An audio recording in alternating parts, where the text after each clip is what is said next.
has the world slowly turned on Zelensky and the Ukraine war. And the reason I say that is because of the pictures coming out of the NATO summit of him being standing there alone in his, it looks like a New York garbage man's outfit from the 1950s. When they all, what is this with? He wears brand new Abercrombie and Fitch combat boots without a spot of mud on them. I think the act is wearing thin, Colonel. What do you think? I think it's an insult to the sanitation engineers in New York City. They're good people. No, but come on, seriously, we got people dying here. And this guy shows up at the NATO summit after they told him, enough is enough, you creep. Stop demanding so much, basically. And he's let to be standing there alone. Well, he's in costume. He's going to continue the routine until someone, hits the gong, sends out the hook, and pulls him off stage. Jeez. Until then, this is going to continue. And the sad part is that even though you're right, he was getting the cold shoulder from lots of people. He's sort of the proverbial turd in the punch bowl. Oh, stop. That as a result, nobody really wants him around. There's no doubt about why that. Suddenly, though, is it, the cluster bombs worried me and got me very upset because we know these weapons. Well, I know as a military man, you'll say, well, all weapons are inhumane. A regular artillery shell hits a trench, it's going to kill everyone and turn them into mincemeat. But as an amateur outsider looking in, I know cluster bombs do it 1,000-fold. Nothing can survive a cluster bomb attack, correct? No. In fact, cluster munitions are only effective against soft targets. Oh, meaning human flesh. Yeah. In other words, it's people, automobiles, trucks, Humvees, things like that. No impact whatsoever on armored fighting vehicles. Because we had an enormous problem in 1991 with these cluster munitions because they produced so many duds. So we ended up, after they were fired ahead of us, driving through fields of cluster munitions that had not exploded. So it made no difference to us in the tanks and armored fighting vehicles or the heavy guns that were tracked.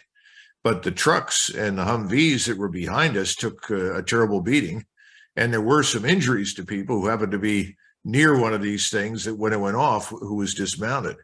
But the real damage, let's be frank, Doctor, the real damage we saw after the war, when we saw children up in the Euphrates River Valley who found these things lying around and were harmed by them. And we actually treated several and evacuated a couple of them back to field hospitals to be treated for the wounds they sustained as a result of these cluster munitions. I was sickened to see that this president of ours has approved the use of cluster bombs for 1,000 reasons, not only because of the damage that they do to human life, but the fact that we know these are basically at the end of their lifespan. It's so cynical, it's beyond belief.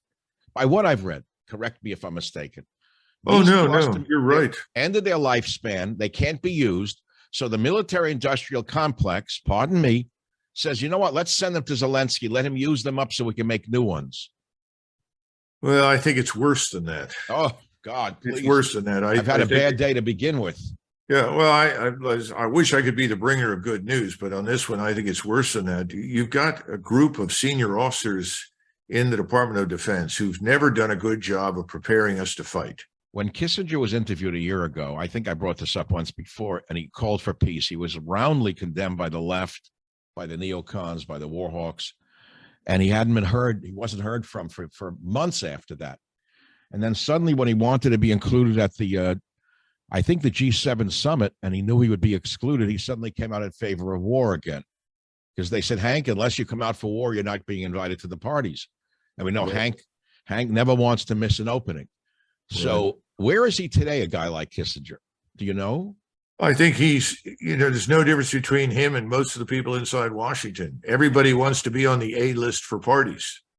If you're not part of the gang, if you don't sign on for the consensus, you're out. I mean, I don't know how many times I've had West Point classmates say, gosh, Doug, it's so bad. It's so awful. I said, what's wrong? You just don't get it. You're worried about all these things. They don't matter. You need to get back on the team. In other words, you've been ostracized from your West Point classmates? Well, from many of them and from the military in general, because, you got to be on the team. The team says this. Yeah. Get with the team. Look at all the ridiculous statements being made by Petraeus and Keane and others about the Ukrainians.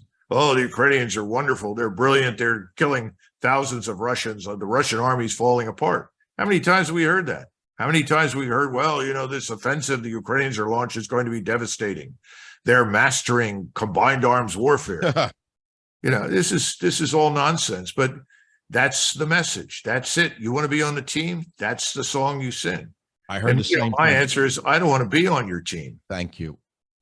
Well, it's difficult being a party of one, but ultimately that's what it becomes.